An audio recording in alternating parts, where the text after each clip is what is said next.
Hello, babies. Thank you, Irene. Thank you, Irene. Bill, how are you? Doing great. We haven't touched on this on any of our shows last week, but this is the end of football season. It's over. It's tough.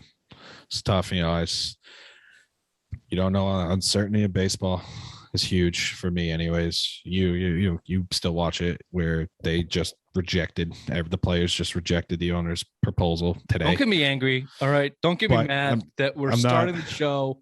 I know. This Sunday social hour. It's not supposed to be that serious. We're just going to go over some shit. They got to bring up fucking baseball and their goddamn That's what we got negotiations. We got to just hope for a good, healthy Bruins postseason, a good, healthy Celtics postseason, because it's going to be a long summer until the Patriots start again.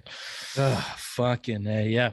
Well, speaking of that, we want no Ray today. That's okay.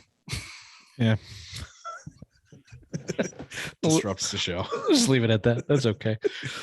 So what we were going to do, we haven't done a social hour in a while, but with a pick'em show out and nothing else to talk about on Sunday, maybe we'll do this Saturday, because maybe I'll release this Saturday because the game's on Saturday. And if they lose, this wouldn't land as well as maybe we wanted to, because we're going to talk about the Patriots as underdogs in the playoffs. They've been underdogs now. This will be the 10th time this year as they take on the Bills Saturday night. Belichick is 6-3 in those situations, hoping to be 7-3. But I'd like to rank these teams, all 10 of them, and see what we come up with. So welcome back to the Simple Minds Social Hour. Well, Sunday social? Sundays, well, Saturday. If we just keep it to Simple Minds Social Hour, I can post it whenever I feel like it. Perfect. Just edit that out and post.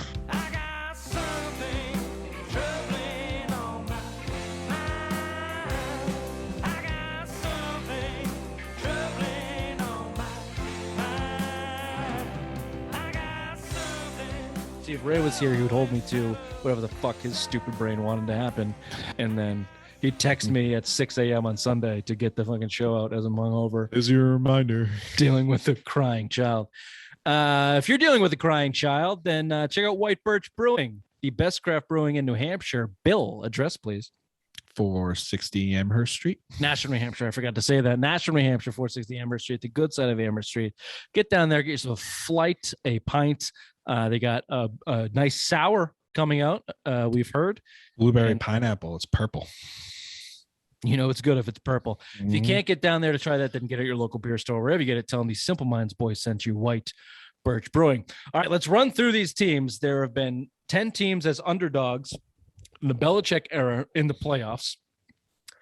I'm going to give you the 10 teams and just, we'll discuss them. And at the end, we'll rank them. This is a social hour. There's not a lot of structure here. So we're going to start. It's going to chronologically, I have it here. We'll start with this year all the way back to 2002, which was technically the 2001 season, which most people will be more recognizable. So this year you got the Patriots and the Bills. They are currently a 4.5-point underdog against the Bills on Saturday night, the Mac Jones led Patriots. You dial it back to 2019, the 2018 season, the Rams Super Bowl. You were underdogs in that year against the Chiefs. Now, this is a little bit weird. I didn't think about this. I guess technically it's the same team. Yeah, it's the same team, but we can rank them anyways. Yeah, we'll rank them anyways. I like them better against the Chiefs than I like them against the Rams. How about that? That Chiefs game was one of the better. One of the best games in Brady's career. I mean, that fourth quarter in overtime, you went 3 for 3 on third down and third and long. 3rd and 10, 3 for 3. 3 for 3. Playoff Amendola. No, it was Edelman. Edelman had 2 and Gronk had the other one. Oh no, I'm thinking of the Jags. I'm thinking of Jags. The Jags. That was 2017. He had 2 touchdowns in that game. Anyway, you were dogs in that Chiefs game in Arrowhead by 3 points, and in the Super Bowl, you were dogs by 4.5. You beat the Chiefs 37-31 in overtime. And of course you beat the Rams 13-3 in the Super Bowl. The 2014 season Super Bowl, you were underdogs against the Seahawks by 2.5 points. I saw some different spreads in this. Do you remember it at 2.5? You remember better than I do. I thought it was a field goal. I mean, I think it started. I saw it as much as low as 1.5 and as high as 3.5. I think it started back to my research. It started 3.5, and it slowly started dropping as the game got. I think it dropped as low as 1.5 before game time. Of course, you won that Super Bowl 28-24. Malcolm Butler, thank you very much. Year prior, you had the AFC Championship game in Denver against Peyton Manning. You were 5-point dogs in that. You lost 26-16. Dial it back to 2006 season. You were dogs in the AFC divisional game against the Chargers in San Diego.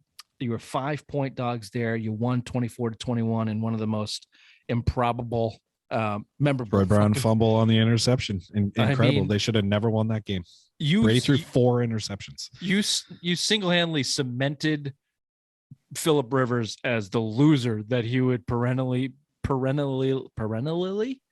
become in that game. Like, for the Chargers to lose that game, I think it was more Marty Schottenheimer being, they were 14-2, and Schottenheimer, I'll tell you that, Brady threw his 4th interception. Troy Brown caused that fumble. It was a clear fumble. His knee was a foot or 2 off the ground, and Schottenheimer burned his last time out challenging it when it was a clear fumble, and it cost him later in the game, and it cost Marty Schottenheimer his job. He got fired right after. Remember, the Chargers went to the AFC Championship game next year in 07, and Phillip Rivers played on a torn ACL in that game. And if they had beat the Patriots and upset them after their 17-0 season or 18-0, I mean, that was. Yeah, but he didn't. He lost, and he continued to lose for the rest of his fucking career. And he's never won anything big in his life. The next game in that season, you went to Indianapolis. You were 3.5-point dogs. You had a 21-3 lead at halftime. Peyton Manning came back and beat you. You lost. What was the last play of that game? Brady interception to Bob Sanders. Was it Bob Sanders at that point in time? I think so. Bob Sanders was Defensive Player of the Year, one of the year. That defense was disgusting going in their first Super Bowl. I just remember it being a throw that you went, what the fuck was that? It was 4th down. It was 4th down. It was late. There wasn't a lot going on, but he forced it to Troy Brown over the middle, and that was intercepted. Game over. I mean, that was a tough pill to swallow because it was not a season that the Patriots were expected to do well. You were thrown to the fucks like Rashay Caldwell and Gabriel. You had a 21-3 lead in that AFC Championship game. The NFC was trash. You would have stomped Rex Grossman. You already beat him. That was that year Brady deked out Urlacher. You beat him at home that year. They were 13-3. You already beat him once. You were going to beat him in the Super Bowl. I mean, that's one of those games where you look at that, that could have been 8, 9 Super Bowls for Brady. Yep. That was a tough one. But hat tip to Peyton Manning. The other side gets paid too. The year before that was the, I guess you'd call it a down year. You went into Denver. Just not a good place for the Patriots. Nope. 3-point underdogs, and you lost 27-13. That was the Jake Plummer year? Brady's first playoff loss after going 12-0 or 11-0. That was his first loss. It's Jake Plummer. It was also just the beginning of you don't want to end up in Denver. Nope, not at all. You didn't want to end up in Denver earlier. Brady's first game in Denver, he threw 4 interceptions. You had to beat, what was it, Danny Cannell that you beat with the friggin' intentional safety on the punt off the goal. I mean, that was Danny. Yeah. Nope. I think it was Danny Cannell. I don't remember exactly who it was, but that was I remember the intentional safety, but I don't know. Danny Cannell just makes me laugh, the name. And then obviously you have the first Super Bowl year. No one expects you to win anything. You beat the Raiders in the Tuck Rule game. I guess they were home, but I just expected them, for some reason, to be dogs that entire playoff run, but they were favored in that Raiders game. At home, that makes sense. But then you went into Steelers. You were 10-point dogs against the Steelers, and you won 24-17. And then you were 14-point dogs against the Rams, and you won 20-17. Adam Vinatieri, John Madden, RIP. Tom Brady should not go for the overtime. I would kneel this right here. So those are the games that we chronicled. So actually, let's do the 2001 season games. Then AFC Championship game against the Steelers was wildly memorable. Drew You had the Bledsoe. Troy Brown, block return. Yeah, Drew Bledsoe coming in. You want their scoring plays? You had Troy Brown punt return for a touchdown. You had the block punt where he forwarded, he lateraled to Smith, I believe it was, who ran it back for a touchdown. Then you had David Patton catching a Drew Bledsoe pass touchdown right before halftime, and that was basically your scoring for the game. Yeah, what I remember is at that point in time, you and I are Bledsoe guys. We are. Yep. That's our concrete Patriots fandom is Drew Bledsoe. And when he came in, I was like, fuck yeah, redemption time, baby. Let's go. He threw that pass to David Givens. The whole team was jacked. He was jacked up. And then I specifically remember him sucking for the rest of the game and praying to God Brady's ankle was okay. I think he threw for 100 yards and 140 yards and he was under 50% completion or right around 50. He was good. Just completely unremarkably unmemorable. That's why I remember it. Just like, all right, Brady's better. You convinced me. But thank you for the touchdown and thank you for the memories. Let's go. You had the short week because that was 9/11 that year, so they got rid of the bye week in between the Super Bowl and the championship games. And going into that game, I was like, I think we need to go Bledsoe. I really did. I wasn't sure that high ankle sprain to Tom Brady. I didn't expect him. I expected Drew Bledsoe to get it, but history. Belichick fucking hated Bledsoe. That's what that was. Of course, the Rams Super Bowl doesn't need a lot of chronicling. We know what happened there. Although people kind of forget, Patriots got out to an early lead, pretty significant early lead. 17-3 at one point. They came back and tied a 14-point lead, and then the Rams showed up and scored. Well, it all real quick. It all started with Willie McGinnis holding Marshall Faulk at the goal line and what was it, Kurt? There was a fumble. Bucky Jones ran it back 98 yards for a touchdown. And it was called back. They Kurt Warner marched it in for a touchdown right of that. Then Ricky Proehl, and then Brady. History. That Ricky Proehl touchdown irks me. Just bad tackling. Just bad. Just fucking bring the guy down. I remember being defeated at that point, and then what was the time left on the clock? Minute 20. Minute 28. 22. Minute 22. Something like that. Yeah. No timeouts. J.R. Redmond. Yeah, got 4 yards on the first carry. Basically, one good pass from Brady in that.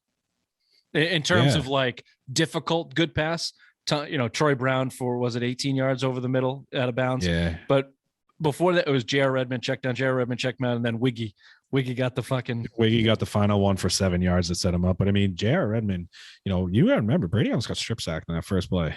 First drawback, got it out to J.R. Redmond, and J.R. Redmond made a fantastic play. I think his second catch, he fumbled it out of bounds, which was perfect because it stopped the clock. And then, that Super Bowl is just engraved in my fucking brain. Yeah, unbelievable. We watched it down. So we had a good crew in Old Raymond, and my father had a Harley at the time.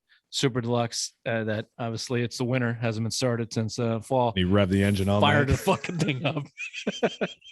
Had the straight pipes, was rattling the fucking house. Dude, it was so improbable. Like I would not have. They never won anything. I mean, nope. They're like, Patriots fans at that point. We were young. Patriots fans at that point, that had been watching for decades. They were the trash of the league, not 10 years prior. And dude, 5 years. The most improbable Super Bowl win in the history of the NFL. Until the Giants. Let's not talk about that. They were not underdogs in that, so we're not talking about that. Do we not touch it? So we didn't.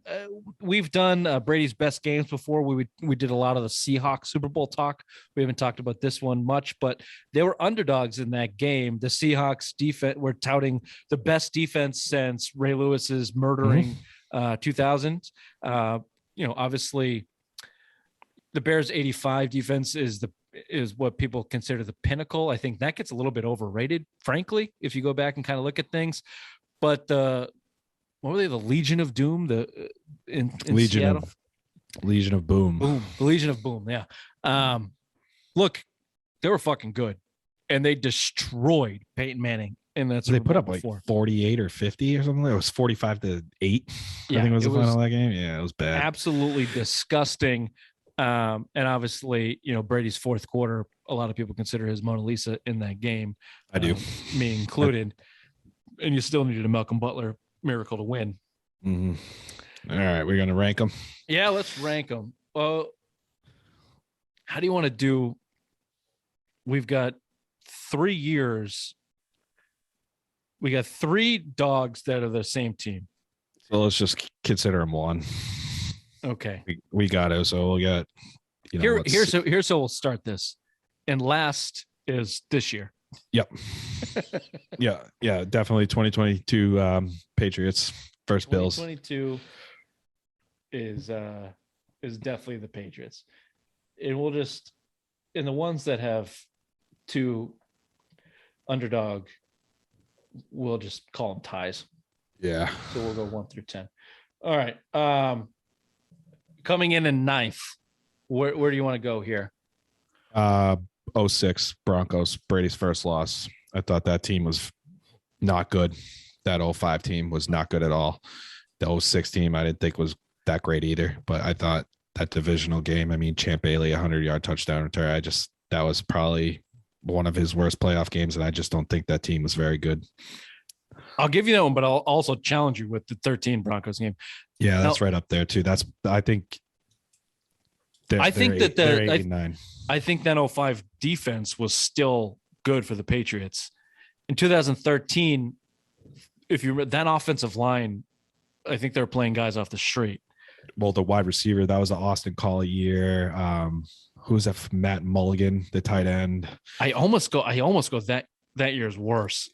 Because you still had Rodney Harrison and Teddy Bruschi in that defense in 05 when you lost in Denver, but you did lose to Jake Plummer.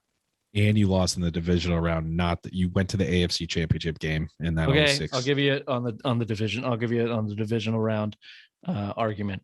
All right, so we're going 05, 06. Lost. Yeah, and then I think we can we'll just throw in the 13 Broncos. Yeah, right after them is the 13 Broncos. Yep, Broncos lost. Okay. All right, might get dicey from here. Yeah. So what are we at? 5 or 6 theoretically, something like that. 7. Right now we're at 7, but obviously we're gonna get 7 and 6 here as a tie. I think we got to go 06, 07. Yeah. That Chargers, because they had no business beating the 14-2 Chargers, and as much as they deserve to beat the Colts, that team again, Doug Gabriel, Jabbar Gaffney, Rashae Caldwell. I remember that game vividly against Rashae Caldwell was wide open.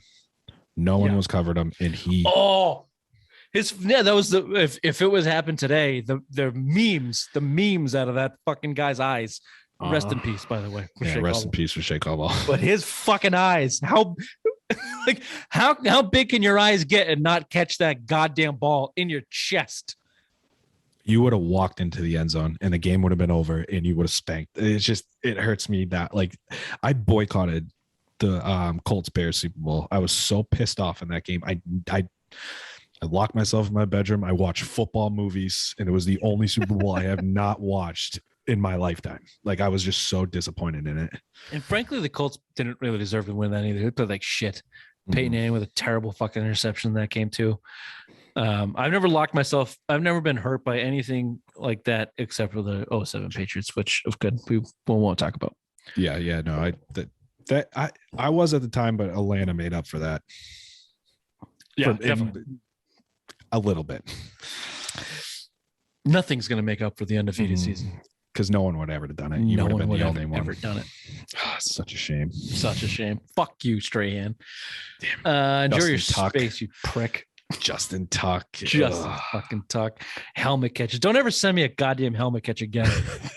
I didn't. I just told you to watch it. I'm not watching fucking helmet catches. All right, we go 06. I think we'll probably be in agreement here, but I'm gonna go.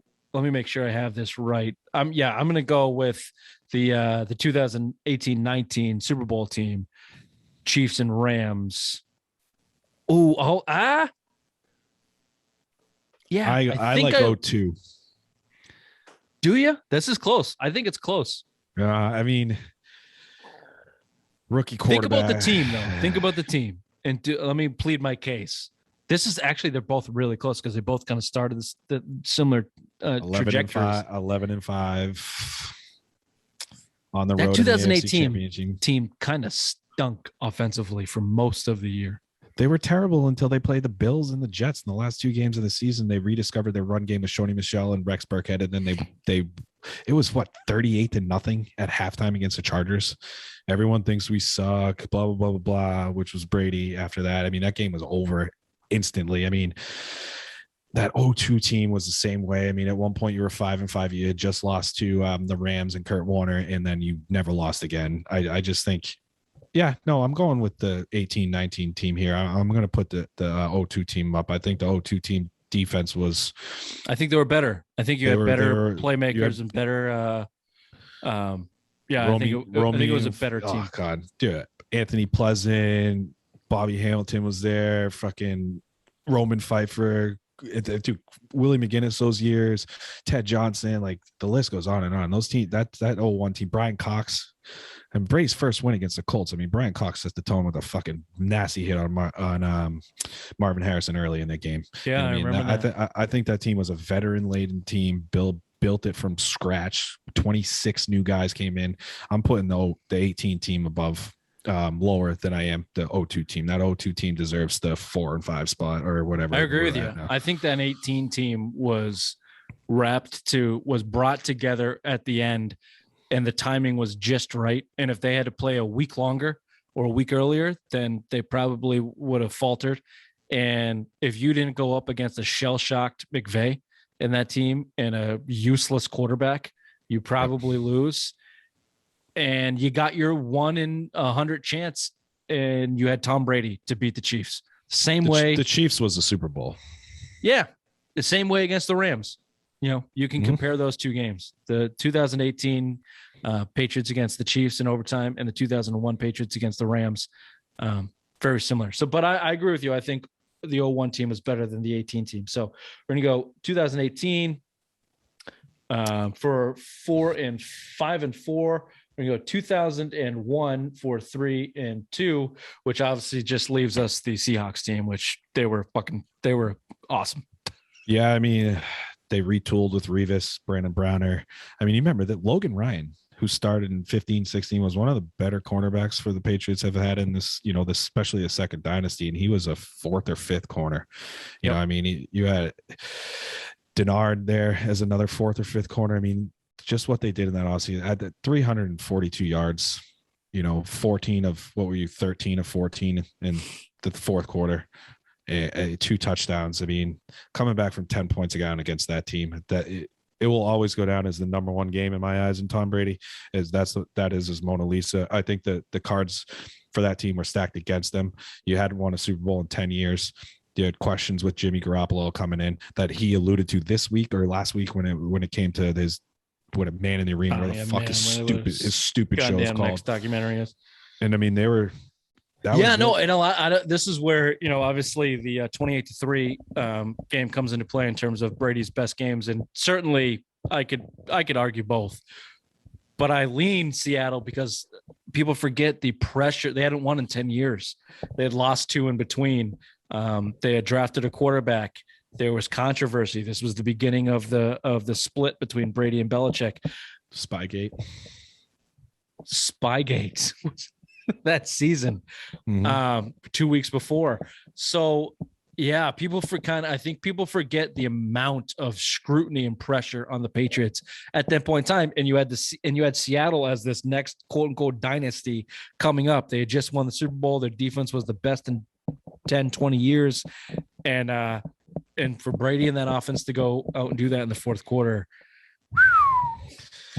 yeah, me chills still thinking about it. And then to watch that fuck catch that ball on his back, 30 yards down the field, same stadium, same side of the field as the David Tyree Brady's head just go into his in his lap, and Malcolm Butler comes out and he got a truck out of it, and then he didn't get the track. It's all gravy from here. But yeah, in terms of the 10 underdog teams in Belichick's career, they're definitely number 1. Let me ask you this final question. if they win Saturday night, do you put this team above? Yes. Do you push them above, say, the first two teams that lost to the Broncos, 2005, 2013?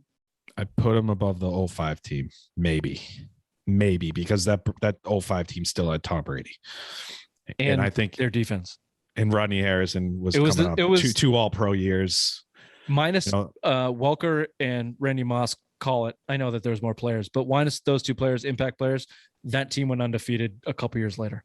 And Ty Law, remember Ty Law? That was the year Ty Law left in 05. He went to the Jets. He had 10 picks, or Kansas City. I think you went to the Jets first and then Kansas City. Okay, I'll give you Welker, Asante Samuel, and Randy Moss came, and they went undefeated, but most of that team was still there in 2005 when they lost to the Broncos.